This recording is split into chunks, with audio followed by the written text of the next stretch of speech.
Assalamualaikum warahmatullahi wabarakatuh. Perkenalkan, nama saya Rizan Nurhendra, NIM 44220984 dari kelas 447C25. Dan di sini saya akan mempresentasikan tentang analisis peran public relation terkait dengan teori etika public relation.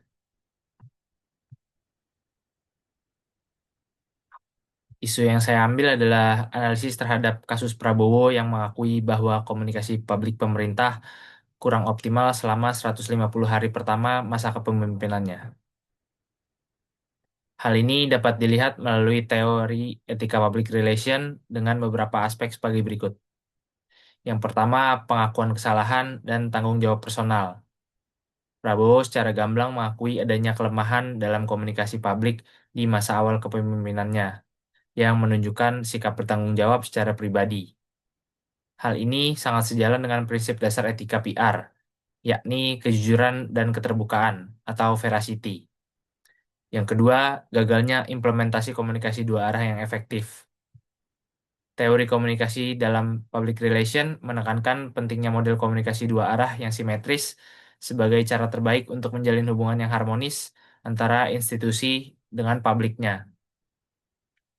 Dalam konteks ini, fokus pemerintah pada penyelesaian pekerjaan secara cepat tanpa melibatkan media dan publik secara memadai mencerminkan kegagalan dalam menerapkan komunikasi dua arah tersebut.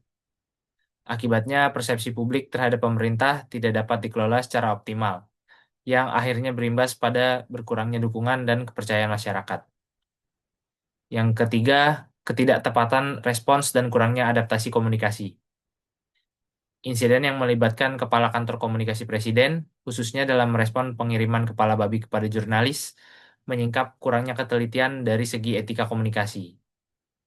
Respon yang tidak sensitif dan kurang empati ini bertentangan dengan nilai-nilai etika PR, yang menuntut profesionalisme, penghormatan, serta kesesuaian bahasa dan sikap terhadap audiens. Yang keempat, fungsi public relations sebagai mediator dan fasiliator komunikasi. Etika PR juga menegaskan bahwa fungsi humas tidak sekedar menyampaikan pesan satu arah, melainkan menjadi jembatan komunikasi antara pemerintah dan publik. Dalam kasus yang terjadi, peran komunikasi publik yang belum maksimal dalam mengelola citra dan persepsi masyarakat dapat diperbaiki dengan memperkuat fungsi fasilitas dan mendorong transparansi serta kejujuran sesuai dengan kode etik humas pemerintahan. Selanjutnya, pesan dari studi kasus. Berdasarkan studi kasus terkait pengakuan Prabowo sebagai pemimpin atas, kelemahan ini menunjukkan bahwa tanggung jawab komunikasi adalah bagian integral dari kepemimpinan yang harus dikelola seimbang bersama pelaksanaan kebijakan. Komunikasi yang buruk tidak hanya berdampak pada citra, namun juga melemahkan efektivitas penyampaian program dan kebijakan. Dengan adanya perbaikan komunikasi, tentu harus menjadi prioritas strategis dengan membangun dialog dua arah yang responsif, memanfaatkan media sebagai mitra untuk menyampaikan capaian secara transparan, dan menghindari respon yang menimbulkan kontroversi atau kegaduhan yang tidak perlu. Selanjutnya, etika komunikasi dalam menyelesaikan kasus. Etika komunikasi memegang peranan penting dalam menyelesaikan suatu kasus agar kepercayaan masyarakat tetap terjaga dan pesan yang disampaikan berjalan efektif. Sebagai berikut, etika komunikasi dalam menyelesaikan kasus tersebut.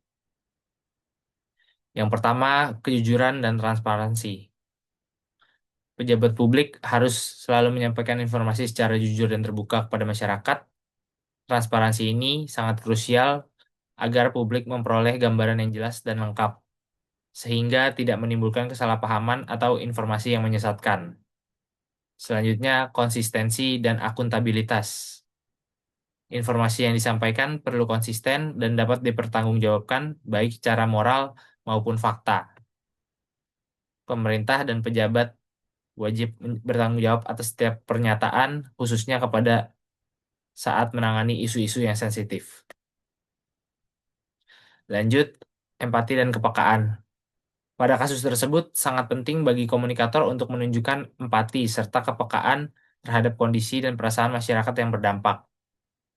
Bahasa yang dipilih harus sopan, menghormati semua pihak, serta menghindari pernyataan yang dapat memicu konflik atau ketegangan baru. Selanjutnya, komunikasi dua arah dan dialog terbuka. Penyelesaian kasus akan lebih efektif bila berjalan melalui komunikasi dua arah yang terbuka. Pemerintah sebaiknya memberikan ruang dialog yang nyaman antara institusi dan masyarakat. Lalu ada pengelolaan informasi dan penanganan krisis. Dalam situasi yang penuh kontroversi, pemerintah harus bijak dalam mengelola informasi agar terhindar dari penyebaran berita palsu atau hoaks. Dan selanjutnya, penerapan kode etik profesi humas. Para praktisi komunikasi wajib berpegang pada kode etik yang mengedepankan integritas, objektivitas, profesionalisme, dan tanggung jawab sosial. Sekian dari presentasi saya. Wassalamualaikum warahmatullahi wabarakatuh.